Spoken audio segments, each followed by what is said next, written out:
जो संपूर्ण जगत की स्त्रियों को माता के भाव में देखता है। गृहस्थ है तो अपनी पत्नी को छोड़कर अन्यत्र सर्वत्र पवित्र भाव, दूसरे के धन को विष के समान समझता है। चोरी कपट छल आदि से लेना बिल्कुल स्वीकार नहीं। और प्रभु जो आपको प्राणों से भी अधिक प्यार करता है, उसके मन में सदैव प्रभु विराजमान रहते हैं। जो राधा नाम का निरंतर रटन करता है, तो राधा नाम प्रभाव क्या प्रकट करता है? द्वैतम प्रोंजन मधुर मधुरानंत कांति प्रवाहई शेषम सम्मूर्छयद जगत दिव्य रूपांग भंगई। राधा राधा, तो इस द्वैत प्रपंच का नाश हो जाएगा तुम्हारी दृष्टि से। देखो, जब निर्मल चश्मा चढ़ता है तभी असली वस्तु दिखाई देती है। अगर कोई और रंग चढ़ा है तो वस्तु असली नहीं दिखाई देगी। हरा चढ़ा तो हरा दिखाई देगी, लाल तो लाल, काला तो काला। अगर एकदम निर्मल श्वेत तो जैसा है वैसा दिखाई देगा। तो त्रिगुण का चश्मा चढ़ा है, इसलिए हमें सच्चिदानंद तत्व नहीं दिखाई दे रहा। संसार का विस्मरण, निरंतर राधा नाम का स्मरण, तो द्वैत प्रोंजन मधुर मधुरानंत कांति प्रवाह, जिनके श्री अंगों से ऐसी मधुराति मधुर कांति प्रकाशित हो रही, शोभा प्रकाशित हो रही। शेषम सम्मूर्छयद जगद, संपूर्ण विश्व में कोई ऐसा नहीं जो प्यारी जी का रूप देखकर मूर्छित न हो जाए। यहां तक कि अखिल कोटि ब्रह्मांड नायक प्रभु भी मुकुट किधर गिर रहा है, पीतांबर किधर खिसक रहा है, बंसी कहां, सब विस्मरण हो गया। ऐसा प्यारी जी का रूप ये राधा नाम से प्रकाशित होगा। जितना नाम जप करोगे, द्वैत प्रपंच का नाश होकर एक तत्व का बोध और फिर राधा रूप का प्रकाश। तो सब्रीड़ोद्य स्मित सुधा मधुरा पांग दिग्धे सुविद्धे। उपासक की सिद्धि सी बात की है कि सारे जगत में एक तत्व का दर्शन हो जाए। जब तक ये नहीं होगा तब तक वो जीवन मुक्त नहीं हो सकता, किसी भी मार्ग का उपासक हो। इसलिए हरिवंश महाप्रभु ने कहा, सेवक जी ने कहा हरिवंश भेद नहीं होई, प्रभु ईश्वर जाने सब कोई, दो ही कहे नानन्यता। हरि और हरिवंश एक हैं। फिर कहा श्री हरिवंश विदित विधि वेदम, श्री हरिवंश जो तत्व भेदम, वेद के द्वारा जिस तत्व को जाना जाता है वह भेद तत्व हरिवंश है। तो विश्वंभर सब जगह आभास, वही विश्वंभर हरि हरिवंश सर्वत्र व्याप्त है। महाप्रभु हरिवंश चंद्र कह रहे सर्वान वस्तुतया निरीक्ष परम स्वाराध्य बुद्धिर्मम, मेरे ही आराध्य देव सब रूपों में विराजमान है। ये कहां दिखाई दे रहा है? यही दिखाई देना, वास्तविक दिखाई देना, ये सिद्धावस्था है। और जब तक साधक इसका चिंतन नहीं करता, विचार नहीं करता, तब तक साधन ही नहीं बन सकता। सब साधनाओं का पहला फल है सर्वत्र भगवत बुद्धि होना। जैसे गोस्वामी जी की जड़ चेतन जग जीव जत सकल राम मैं जानी, बंदो सबके पद कमल सदा जोरी जुग पानी। जड़ चैतन्य जितना कुछ सब राम जी हैं। गोस्वामी तुलसीदास जी देख रहे हैं, ये कह रहे हैं मैं केवल मानकर नहीं कर रहा, जानकर मुझे दिखाई दे रहा है।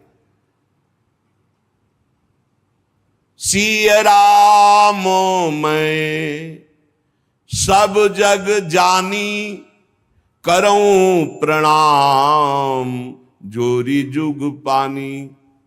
संपूर्ण जगत सिया राम में। गोस्वामी तुलसीदास जी देख अपने लोग चिद चिद लक्षणम सर्वम राधा कृष्णमयम जगत। गीता वासुदेवा सर्वमिति, सब वासुदेव है। वेदांत सर्वम खलमिदम ब्रह्म, ब्रह्म ही। कोई भी किसी भी मार्ग का हो, पहले अनुभव करना होगा कि एकमात्र परब्रह्म परमात्मा सच्चिदानंद प्रभु ही सब कुछ बने हुए हैं। ये बात कैसे समझ में आएगी? कैसे हम जानेंगे कि श्री भगवान सब रूपों में हैं? भगवान कृपा करते हैं और ये ज्ञान भगवान देते हैं। सोई जानई जिह देहु जनाई, जानत तुम्हें तुम्हें हो जाए। वही जानता है जिसे आप जना देते हो। जो जान जाता है आपको, आप में हो जाता है। ब्रह्मविद ब्रह्मवि भवति तस्मित् तज्जने भेदा भावात। भगवान और भगवान के भक्त में अभेद हो जाता है। जो ब्रह्म को जान जाता है वो ब्रह्ममय हो जाता है। तो जनाने वाला कौन है? प्रभु। तो हमें क्या करना है? प्रभु की शरण में होकर प्रभु का चिंतन करना है, वो हमें जना देंगे। सोई जाने जे देव जनाए। इसीलिए भगवान ने गीता जी में अर्जुन जी को कहा, सर्वगुहितमं भूयः शृणु मे परमं वचः, इष्टोसि मे दृढ़मिति ततो वक्ष्यामि ते हितम। ये गुह्यतम ही नहीं, सर्व गुह्यतम बात मैं बता रहा हूं। गुह्यतम माने बड़ी गूढ़ रहस्यमय, जिसे कोई नहीं जानता। मेरे बड़े सर्व गुह्यतम वचन है, ध्यान से अर्जुन सुनो। इष्टोष में तू मेरा बहुत प्रिय है, दृढ़मति है तेरी मेरे में, इसलिए मैं तेरे हित के लिए बात कह रहा हूं। भगवान अर्जुन जी को बहुत प्यार करते हैं, क्योंकि अर्जुन जी के रोम रोम से श्री कृष्ण निकलता है। रात दिन कृष्ण ध्यान, कृष्ण चिंतन, कृष्णमय। जब खांडोदाह कराया तो देवराज इंद्र आए और कहा, केशव में कुछ देना चाहता हूं आपकी सेवा में, आप आज्ञा कीजिए मैं क्या दूं। तो कहा, मेरी और अर्जुन की अखंड मैत्री बनी रहे, बस यही दीजिए। कितना प्यार भगवान ने मांगा ये महाभारत प्रसंग में। मेरी और अर्जुन की अखंड मित्रता। जब कोई भगवान की शरण में होता, थोड़ा भी प्रीति करता है तो भगवान कई गुना उससे प्रीति करते हैं। जिस समय उत्तरा के गर्भ में ब्रह्मास्त्र का संधान स्वस्थामा ने किया और बालक ब्रह्मास्त्र की चोट से, जब सबने देखा कि कुल परंपरा चलाने वाला बालक ही ऐसी दशा को प्राप्त है, भगवान श्री कृष्ण को पुकारा। भगवान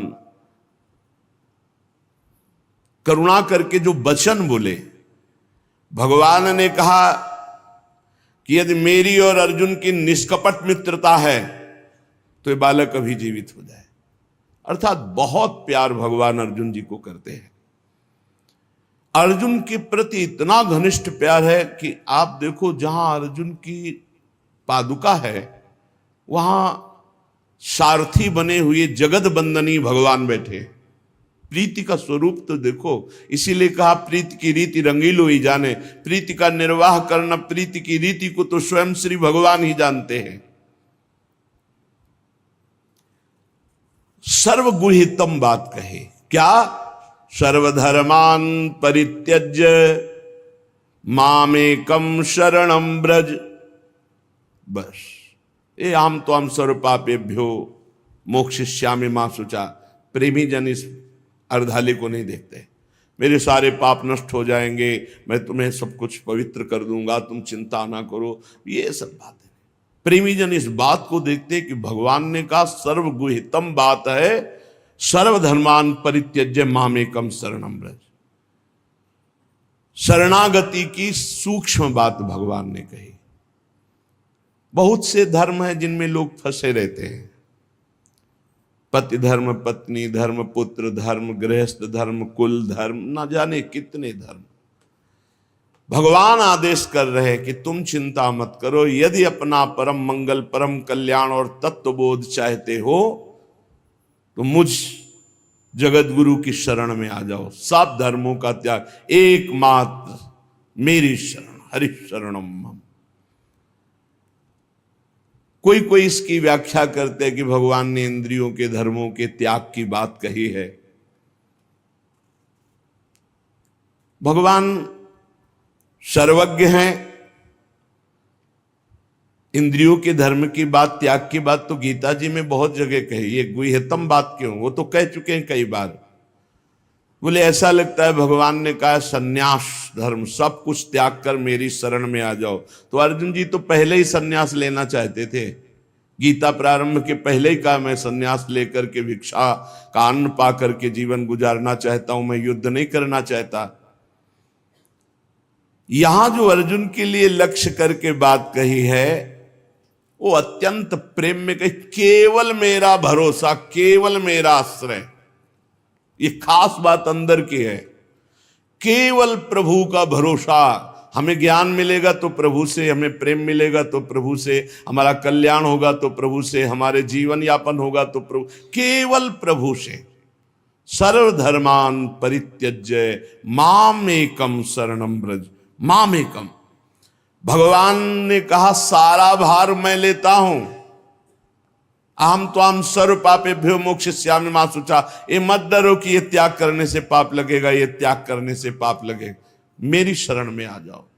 खास बात है, जीव नहीं आ पाता, किसी न किसी वस्तु व्यक्ति का आश्रय लिए रहता है। वो भगवान की मांग है कि सर्वधर्मान परित्यज्य। अधर्म तो वैसे ही भक्ति से छूट जाता है, पर धर्म का भी त्याग करके परम धर्म, सावई पुंसाम परो धर्मो यतो भक्ति अधोक्षजे, जिससे भगवान श्री हरि के चरणारविंद की अहेतुकी भक्ति, अबाध भक्ति जागृत हो, उसे कहते हैं परम धर्म। भगवान कह रहे धर्मों का त्याग कर परम धर्म के लिए मेरी शरणागति स्वीकार करो। भगवान फिर इसी शरणागति को पुष्ट करने के लिए इशारा देते हैं। पीछे कहा है यत् करोसि यदस्नासि यज्जुहोसि ददासि यत् तपस्यसि कौन्तेय तत्कुरुष्व मदर्पणम। बिल्कुल भगवत प्राप्ति हो जाएगी, बात आप समझ लो। पहली बात है भगवान कह रहे मैं सर्व गुह्यतम बात कह रहा हूं, गुह्य नहीं गुह्यतम बात कह रहा हूं। क्या तू मेरा मित्र है, परम मित्र है, तेरी मति मेरे में दृढ़ है, इसलिए मैं कह रहा हूं कि तू मेरे शरण में हो जा, पूर्ण रूप से शरण में हो जा, मैं देख लूंगा सब कुछ। सच्ची बात, जो ज्ञान भगवान देते हैं वो अमोघ होता है, जो पढ़ लिख के होता है उसे माया भुलवा सकती है। वो माया जब आक्रमण करेगी तब हम उसका प्रयोग नहीं कर पाएंगे, लेकिन भगवत प्रदत्त ज्ञान के आगे माया टिकती ही नहीं है। अब हम कैसे जिए? तो भगवान कह रहे यत् करोषि, तुम जो भी करते हो वो मेरे को समर्पित कर दो। एक एक बात समझ लो, यहां यत् करोषि कहा है, ये करो ऐसा नहीं कहा। तुमसे जो भी हो रहा है तुम भगवान को समर्पित करो। पहला काम ये, हम शरण में जा रहे हैं, सर्वधर्मान परित्यज्य, हम भगवान की शरण की तरफ यात्रा कर रहे हैं। यत् करोषि, ये तो सर्वाणि कर्माणि मयि सन्न्यस्य मत्पराहा, मेरे परायण होकर सारे कर्म मेरे को समर्पित कर। क्या जाता है, तुम जो कर रहे हो, ऑफिस जा रहे हो, नौकरी कर रहे हो, किसानी कर रहे हो, व्यापार कर रहे हो, 8-10 घंटे जो कर रहे हो उसमें बीच बीच में भगवत स्मरण करो और पूरे 8 घंटे भगवान को समर्पित कर दो। कितना बढ़िया साधना बन रही। और जब भगवान को समर्पित करने की बात रहेगी तो स्मृति रहेगी भगवान की। यत् करोषि, तुम सारे के सारे कार्य मेरे को समर्पित कर दो। यत् माने जो कर रहे हो। तो क्या उसमें पापाचरण भी होता है क्या? तो क्या भगवान के लक्ष्य रखने वाले उपासक में पाप वासना वाली बातें रहती हैं क्या? इसका मतलब सत्संग सुना नहीं, इसका मतलब सतमार्ग में भी तुम्हारा प्रवेश नहीं हुआ। नहीं तो ये प्रश्न ही नहीं उठता कि भगवत मार्ग में चलने वाले का कदम कुमार्ग में चला जाएगा। भूल न देहि कुमार्ग पाऊं, छोटी मोटी अगर कभी कोई त्रुटि गलती हुई तो पश्चाताप की अग्नि में भस्म हो जाता है।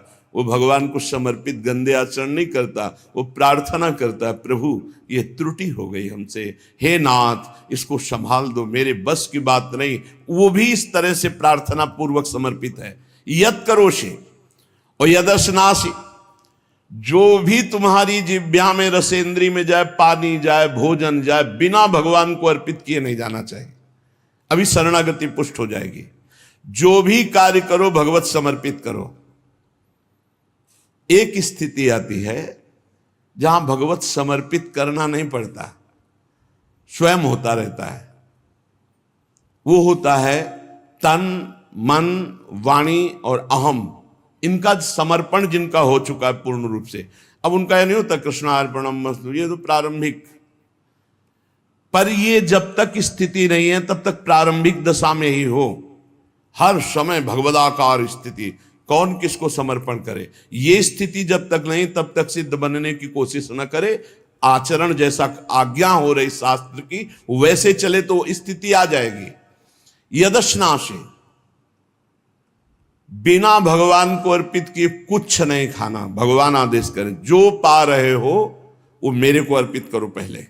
यदि शुद्ध शरणागति प्राप्त करना है तो जो कर्म कर रहे हो पहले, ये तो सर्वाणि कर्माणि, भगवान कह रहे हैं यत् करोषि, जो कर रहे हो मेरे को अर्पित करो। जो खा रहे हो वो मेरे को अर्पित करो। कुछ भी ऐसा खाओ मती जो भगवान को अर्पित नहीं कर सकते, ऐसा करो मती जो भगवान को अर्पित नहीं कर सकते। यज्जुहोषि, अब जो भी तुम भागवतिक आचरण करते हो, हवन यज्ञ आदि, तो बोले हम तो हवन नहीं करते, हम तो यज्ञ नहीं करते। तो यज्ञानाम जप यज्ञोष्मि, यज्ञों में सबसे बड़ी यज्ञ है जप यज्ञ। तो आप जो ये जप यज्ञ कर रहे हैं ये भगवान को अर्पित करो। भगवान कह रहे हैं ददाशी, जो तुम दान देते हो, दूसरों की सेवा करते हो, उसके भोक्ता मत बनो, कर्ता मत बनो। कर्ता कैसे नहीं बनोगे? हमारी वस्तु है, हम दान देते हैं, नहीं नहीं, प्रभु की वस्तु है। त्वदीयम वस्तु गोविंदम तुभ्यमेव समर्पय, आपकी दी हुई वस्तु आप इस रूप में आए, आपको दे दिया। ये भगवत शरणागति पुष्ट होने का उपाय भगवान कह रहे हैं। यत् तपस्यसि, जो तुम साधना कर रहे हो, जो तुम तपस्या कर रहे हो, वो सब मेरे को अर्पित कर दो। अर्थात तुम्हारी पूरे जीवन की, पूरे दिन की जितनी चेष्टाएं हैं सब भगवद अर्पित होनी चाहिए। इससे तुम्हारी शरणागति पुष्ट हो जाएगी। यत् करोषि यदस्नासि यज्जुहोषि ददासि यत् तपस्यसि कौन्तेय तत्कुरुष्व मदर्पणम, मेरे को अर्पित कर दो।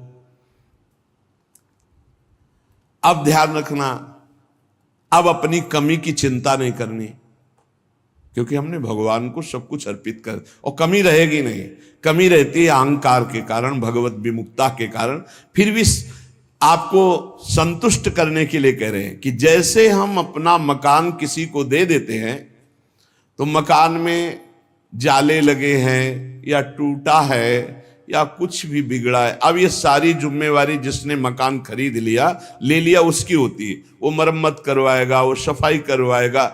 ऐसे ही हम अपने तन को, अपने मन को, अपने प्राणों को, अपने जीवन को जीवननाथ प्रिया प्रीतम के चरणों में समर्पित कर दिया। अब हमको बेपरवाह रहना है इस विषय से। अब हमारा क्या होगा हमको ये चिंता नहीं करनी। अगर चिंता है तो शरणागति नहीं हुई, अगर ये चिंता है कि मेरा क्या होगा तो शरणागति नहीं हुई। सोचो, संसार में कोई तुम्हें प्यार नहीं करता, मान लो बात। जो प्रिया, जो प्यार करके अपने महल में रखे, सुविधाओं के द्वारा तुम्हारा भरण पोषण कर रहे, तुम उनके प्रति रोना नहीं आता? उनके प्रति तुम्हें ये गुस्सा आता है कि ये प्रतिकूलता क्यों दे दी, हमारी ये अनुकूलता की बात थी, अनुकूलता क्यों नहीं दी? अरे जिनसे तुम अनुकूलता की आशा करते थे वो तो तुम्हें देखना नहीं चाहते, अंतर की बात तुम्हें बता रहे। और जिनको तुम कभी माने नहीं, जिनके लिए कभी कुछ किया नहीं, वो तुम्हें अहेतुकी प्यार से लबालब डुबो रहे, फिर भी तुम्हारे अंदर गुस्सा आता है प्रभु के प्रति। तुम हो कौन? अरे तुम भगवद अंश हो, भगवान के द्वारा शरीर दिया गया, भगवान के द्वारा सारी व्यवस्था दी गई, तुम्हारा अस्तित्व ही श्री भगवान है। समर्पित हो जाओ तो फिर चिंता भी खत्म हो जाएगी, सब कुछ उनकी कृपा से हो जाएगा। तुम चिंता मत करो, चिंतन करो। भगवान हमें मोक्ष दे दे, भगवान हमें स्वर्ग दे दे, भगवान हमें अनुकूलता दे दें, भगवान हमें अमुक वस्तु दे दें, ऐसा सोचने वाला समर्पण नहीं हुआ, अभी शरणागत नहीं हुआ। सर्व समर्पण में ये सोच ही नहीं रह जाती। जब तक अहंकार है तब तक समर्पण का नाटक है, समर्पण नहीं। अहंकार है वहां सर्व समर्पण नहीं है। इसीलिए ये सब प्रश्न और सब चिंताएं, शोक, इनकी गुंजाइश है नहीं। शरणागत के पास कोई भी किसी भी तरह की चिंता और संशय वृत्ति नहीं रहती। सर्व समर्पण हो जाने पर अब जिम्मेवारी भगवान की है, हमारी नहीं। हमारा केवल कर्तव्य भगवान का आदेश पालन करना। वो आदेश करें अनन्यस चिंतयन्तो माम, केवल मेरा अनन्य चिंतन करो, माम अनन्यस चिंतन। जिस प्रकार पतिव्रता पत्नी पर पति का पूर्ण अधिकार होता है, उसी प्रकार पत्नी का पति के संपूर्ण वैभव पर भी अधिकार और गोत्र पर भी अधिकार। वही नाम, वही गोत्र, वही संपत्ति। जिसके जीवन में भगवान के प्रति समर्पण आ गया तो उसकी ठसक हो जाती। तुम किस गोत्र के हो? बोले अच्युत गोत्र, श्री हरिवंश सुगोत कुल। जो अपनी महिमा से कभी च्युत नहीं होते, उन हम भगवान के हैं। अब हमारा गोत्र, हमारी जाति, हमारा कुल भगवान है। और यही सिद्धांत परम सत्य है, यही सिद्धांत परम सत्य है। हम सब भगवान के बच्चे हैं, कोई छोटा बड़ा में एक तिनका भर कोई छोटाई बड़ाई नहीं है। पूरा का पूरा वैसे ही सब है जैसे एक तो सब अनेक वही बना हुआ, एक को हम बहुत श्यामा। भगवान का शरणागत जो होता है उसमें ये चार बातें बहुत जोर से जागृत होती है। सबसे पहली बात, निरंतर भगवान का स्मरण छूट नहीं सकता। नींद आई तो सुसुप्ति में चला गया, जरा भी जागृत हुआ तो मंत्र चल रहा है, नाम चल रहा है, चलाना नहीं पड़ता। क्यों? शरणागत है। थोड़े दिन अभ्यास कर लो, ऐसा होने लगेगा। देखो इतने लोग बैठे हैं, आप सो के उठते हो तो आपका पहला चिंतन क्या होता है? क्या मंत्र होता है? भगवान का नाम प्रियालाल आते हैं आपके चिंतन में? क्या आता है चिंतन? पहला चिंतन। अगर पहला चिंतन प्रभु है तो शरणागति पुष्ट हो रही। सो के उठे, चल क्या रहा है? अगर प्रभु नहीं तो अभी शरणागति नहीं। पहला लक्षण। हमें लगता है कि आप लोग अनुभव किए होंगे, आप लोग शरणागत हैं कि आप जब सो के उठे तो आपका मंत्र चल रहा है, नाम चल रहा है, चतुरासी जी का कोई पद चल रहा है, या फिर ये चिंतन चल रहा है, राधा राधा राधा, चलो जल्दी स्नान करके फिर सत्संग में चलना है। फिर ये भागवतिक चिंतन, हमें लगता है कि ये दूसरी कोटि का चिंतन होगा, चलो स्नान करते हैं फिर ऐसा। पहला चिंतन होगा श्री जी का। ऐसा होता है? आप लोग देखिए, ऐसा होता है कि आप सो के उठे, आपका चिंतन श्री जी का चालू है? पक्का? आप लोग देख लीजिए। अगर ऐसा है तो उसका परिणाम निश्चिंतता, निर्भयता, निशोकता निश्चित जागृत हो जाएगी। और उसी का प्रातःकालीन उठने पर चिंतन चलेगा जो शयन के समय गाढ़ चिंतन करते हुए सोया है। ऐसे सुषुप्त के समय बिल्कुल ठीक वही अवस्था। अगर आप जो चिंतन कर रहे हैं तो जगते ही वही चिंतन आएगा ये। और अगर जीवन भर भजन किए हो तो मरते समय वही चिंतन आएगा पक्का। जैसे जगते समय ऐसे मरते समय। इसीलिए भक्त निश्चिंत हो जाता है शरणागत। पहला, शरणागति का जांच करो हृदय में, भगवान का निरंतर चिंतन, प्रभु का निरंतर भजन। अगर नहीं हो रहा तो किसी अन्य का आश्रय लियो, वस्तु का, व्यक्ति का, स्थान का, भोग का, लिख लो आप दिमाग में चाहे कागज में। उस आश्रय का मिटिया मेट हुए बिना शरणागति पुष्ट नहीं होगी। आप अगर ईमानदारी से छोड़ दो तो छोड़ दो, नहीं भगवान फिर जो कहते हैं ना कि जो मेरा होता मैं, फिर उनका जो ऑपरेशन होगा वो शायद है कि सह न पाओ, क्योंकि शरणागत तो छोड़ेंगे नहीं। वचन से भी शरणागत हो, आप छोड़ेंगे नहीं, तो उनका स्वभाव हम आपको बता रहे हैं। और हर ऑपरेशन बेहोश होके होता है, हमारे प्रभु ऑपरेशन होश का इंजेक्शन लगा करते हैं। पहले होश का इंजेक्शन, पूरी चेतना, फिर ऑपरेशन करते, क्योंकि जड़ से मिटाना है। निरंतर भजन क्यों नहीं होता? इसका उत्तर है आपका कोई अन्य आश्रय है, कोई है व्यक्ति, वस्तु, स्थान, पदार्थ, पद, कुछ है जिसको तुम भजन से भी अधिक मानते हो, प्रभु से भी अधिक मानते हो, इसीलिए आपका भजन नहीं होता। जो सर्वतोभावेन शरणागत है, भजन करना नहीं पड़ता, भजन होता है। चलना प्रदक्षिणा होती, बोलना स्तोत्र होता है, सोना समाधि होती है, भोजन पाना ही यज्ञ होती है, हर चेष्टा उनकी भजन होती है।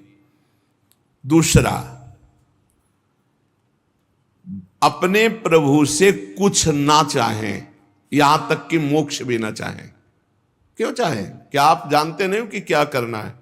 सर्वज्ञ हो, जब जो चाहे करो, हम राजी हैं। पहला निरंतर भगवान का भजन, दूसरा अपने प्रभु से कोई भी मांग ना रखना, शर्त ना रखना। जो शर्त होता है वो प्रेम नहीं होता, प्रेम में कोई शर्त नहीं होती, सौदेबाजी नहीं होती। प्रेम में सौदेबाजी नहीं होती, सौदेबाजी प्रेम नहीं होता, पक्की बात समझ। तीसरा, प्रभु के हर विधान में आनंदित होना। प्रभु के हर विधान में आनंदित कौन होता है? शरणागत। नहीं तो विधान की जांच होती है, अनुकूल है कि प्रतिकूल। प्रतिकूल है तो नो नो नो। ये जो कच्चाई होती शरणागति में, वो भरभरा जाता है, शोकित हो जाता है, इधर उधर डगमगा के आश्रय लेने लगता है। हर विधान उनका मंगलमय।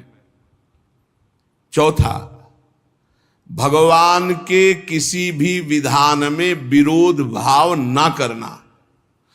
भगवान के प्रत्येक विधान में आनंदित रहना, भगवान के किसी भी विधान में विरोध न करना।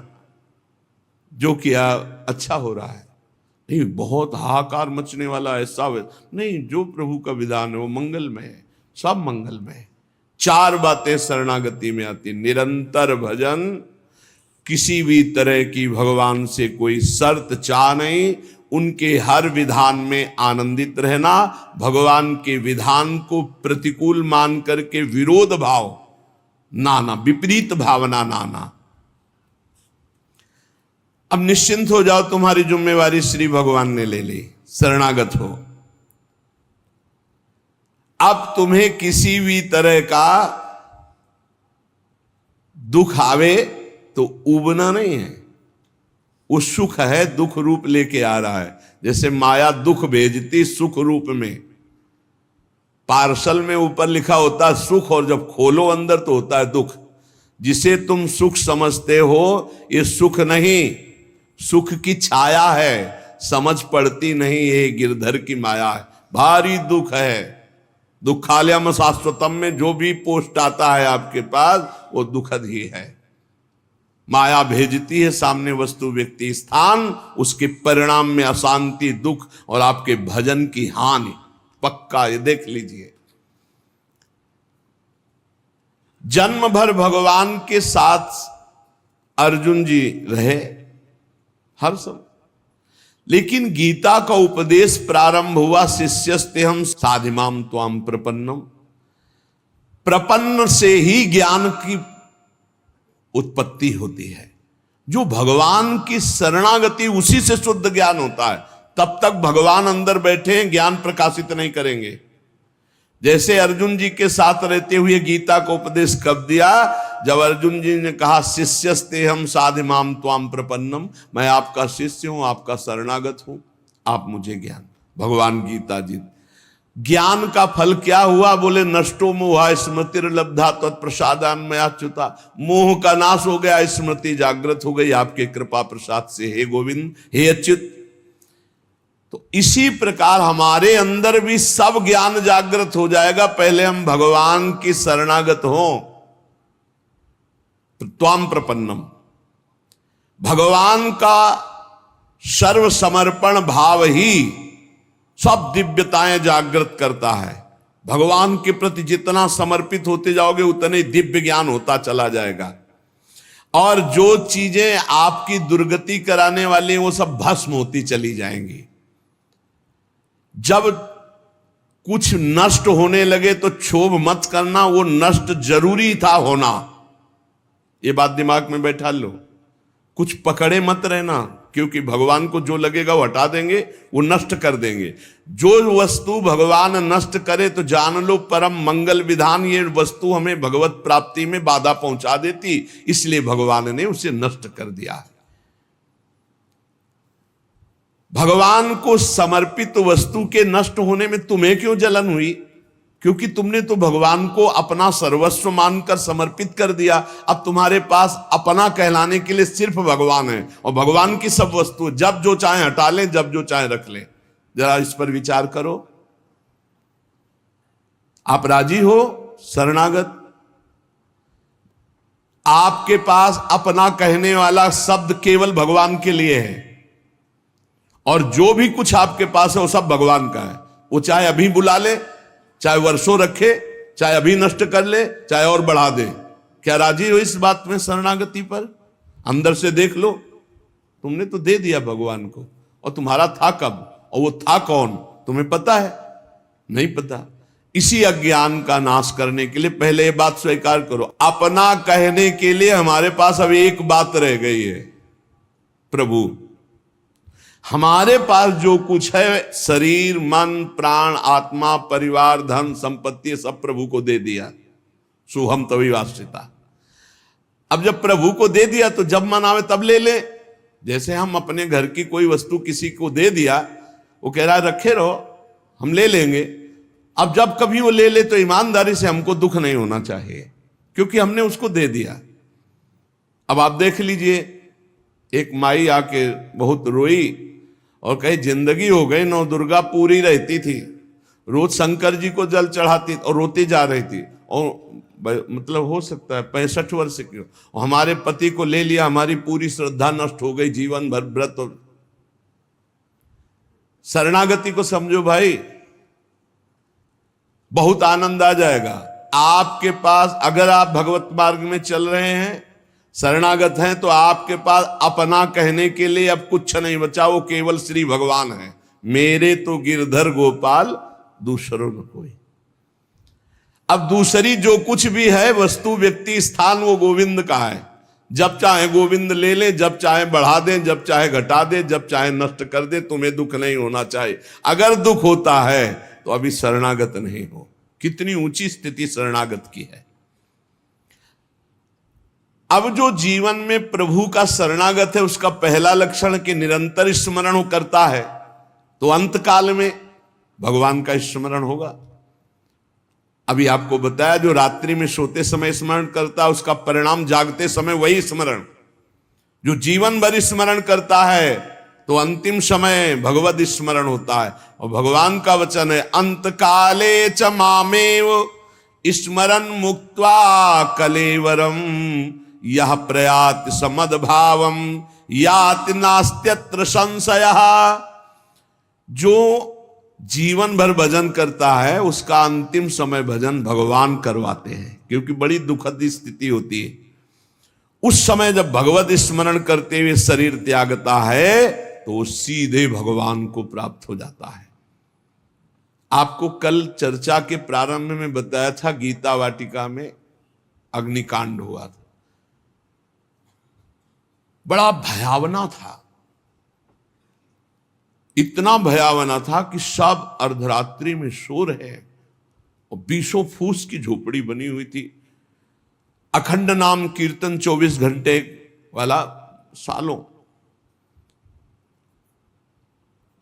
लगभग सब साधक मौनी थे, जो उन कुटियाओं में सो रहे थे, 2-2, 4-4।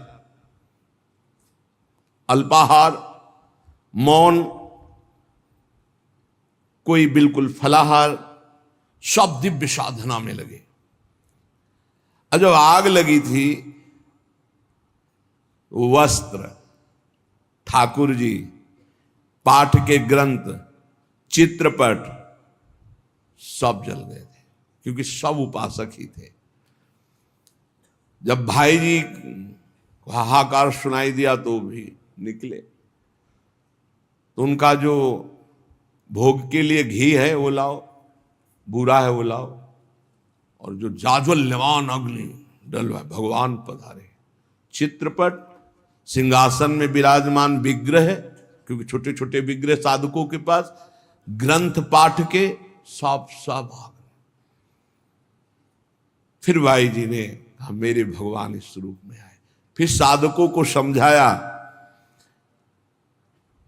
कि आपके अंदर बैठे हुए भगवान को अग्नि नहीं जला सकते, बाहर की लीला में खंडन मंडन होगा।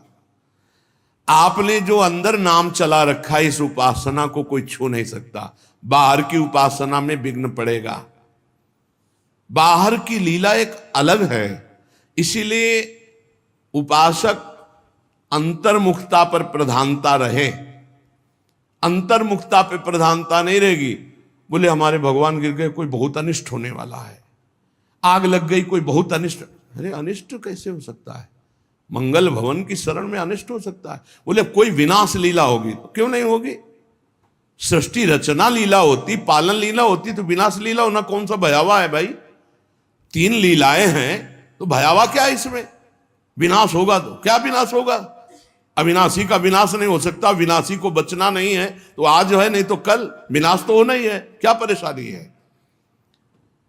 जब सब में भगवान को देखने की भावना ऐसी जागृत हो जाए कि भयावह स्थिति में भी आपको भगवान दिखाई दे, तो जानो बहुत जन्मों की साधना सिद्ध हो गई। भाई जी ने बूरा और घी डलवाया, इसमें लिखा है बूरा और घी डलवाया, भगवान आए, भगवान आए। बहुनाम जन्मनाम अन्ते ज्ञानवान माम प्रपद्यते वासुदेवा सर्वमिति सा महात्मा स्वदुर्लभा। भगवान कहते हैं बहुत जन्मों की साधना जिनकी हो गई है और जिनका अंतिम जन्म है, उनको इस तत्व का बोध होता है कि सब में भगवान वासुदेव है, ये बोध होता है। ऐसा महात्मा बड़ा दुर्लभ है जो सब में भगवान को देखता है। मत्ता पर तरम नान्यत किंचिदस्ति धनंजय मई सर्वमिदम प्रोतम सूत्रे मणिगणायु। भगवान कहते हैं जैसे सूत की माला में सूत की मणियां, तो मणियां और माला सब कुछ सूत ही है, ऐसे ही भगवान में ये जगत भगवान में है। भगवान के सिवा मत्ता पर तरम नान्यत, मेरे सिवा कुछ अलग नहीं है। मैं ऐसे हूं जैसे सूत और सूत की मणियां, मुझे छोड़कर कुछ नहीं है, मैं ही मैं हूं। ये जिस साधक को अनुभव में हो जाता है वो महात्मा दुर्लभ है, ऐसा दुर्लभ है। सब में कुछ है नहीं, विश्व में पूरे एकमात्र भगवान बने हुए हैं। जिसकी ऐसी स्थिति हो जाती है वो किसी भयावह स्थिति में भी क्षुब्ध नहीं होता। तो जब कोई द्वंद आता है तब हमारा हृदय क्षुब्ध हो जाता है, द्वंद में क्षुब्ध होता है। जैसे मान, तो मान में गुदगुदी होती है, हर्ष, ये क्षुब्ध हो गया। अपमान, अपमान में एक जलन होती है, क्षोभ, ये क्षुब्ध हो गया। द्वंद अपना क्षोभ प्रदान करते ही हैं। जिसको द्वंद का क्षोभ प्रदान हो रहा है अंदर, वो अभी वासुदेवा स्वरमिति वाला महात्मा नहीं है, वो साधक अभी भगवत भाव को नहीं प्राप्त हुआ है। जगत में अनुकूलता प्रतिकूलता पदार्थों की, व्यक्तियों की, घटना परिस्थितियों की जीवन भर आती रहेगी। बहुत सुंदर प्रसंग है अगर समझ पाओ। जगत में अनुकूलता प्रतिकूलता वस्तुओं की, व्यक्तियों की, परिस्थितियों की, घटनाओं की आती रहेगी। कभी अनुकूल घटना, कभी प्रतिकूल, कभी अनुकूल परिस्थिति, कभी प्रतिकूल, कभी अनुकूल व्यक्ति, कभी प्रतिकूल, कभी अनुकूल वस्तु, कभी प्रतिकूल। अनुकूल की चाह नहीं, प्रतिकूल के नाश की चाह नहीं। वो है वासुदेवा स्वरमिति महात्मा। अनुकूल की बाट नहीं देखता, प्रतिकूल के नाश होने की बाट नहीं देखता। क्यों? क्योंकि उसको अनुकूल प्रतिकूल नहीं, भगवान का विधान दिखाई देता है। विहाय कामान्यः सर्वान् पुमाश्चरति निस्पृहा निर्ममो निरहंकारा स शांतिमधिगच्छति। वो ऐसी शांति को प्राप्त है कि अनुकूलता प्रतिकूलता वस्तु व्यक्ति स्थान उसके हृदय में हलचल नहीं पैदा कर सकते। क्यों? क्योंकि विहाय कामान्य, उसने सारी कामनाएं त्याग कर भगवान की शरणागति स्वीकार की है। बहुत उत्तम प्रसंग, यदि ध्यान से सुन पाओ, पवित्र हृदय होगा तो पकड़ पाओगे। जो संसार में किसी से कोई भी चाहत नहीं रखता, सर्वान पुमश्चरति निस्पृहा, जो निष्प्रिय होकर के संसार में विचरता है, कोई भी कामना नहीं रखता, किसी से ममता नहीं है, कहीं अहंकार नहीं है, वो ऐसी दिव्य शांति को प्राप्त है कि कोई भी द्वंद्व हलचल पैदा कर ही नहीं सकते। विहाय कामान्य सर्वान पुमाश्चरति निस्पृहा निर्ममो निरहंकारा शांति मधिगच्छति। भगवान को सर्वत्र देखने के लिए उपासक को ये जन्म और ये साधना मिली है। और जो सर्वत्र देखता है उसको कहीं भी भयावा नहीं नजर आता, अपना प्रभु दिखाई देता है। जब तक तुम सर्वत्र भगवान को नहीं देखोगे, ना अनन्य भक्त कहलाओगे और ना तुम्हें शांति मिलेगी। भगवान श्री राम जी महाराज हनुमान जी महाराज को कहते हैं, सो अनन्य गति जाके असमति न टरे हनुमंत, मैं सेवक सचराचर रूप स्वामी भगवंत। पूरा चराचर जगत भगवान का रूप है और समस्त चराचर जगत का मैं सेवक हूं, ऐसा अनन्य भक्त है। अगर ऐसा नहीं तो अनन्य भक्त वो नहीं है। अन्य पूरी सृष्टि में ना रह जा, केवल अपने प्रभु। ऐसे को कभी अशांति नहीं होती, परम शांति रहती। क्योंकि अशांति उत्पन्न होती है ममता में, अहंकार में, कामना में। और वो विहाय कामान्य, जोई जोई प्यारो करे सोई बोई भावे, तो कामना किस बात की। और निर्मम, प्रभु के सिवा अपना कोई है नहीं तो ममता किससे। और अहंकार भगवान की शरणागति हो गया, इसलिए अहंकार भगवान को समर्पित हो गया। परम शांति।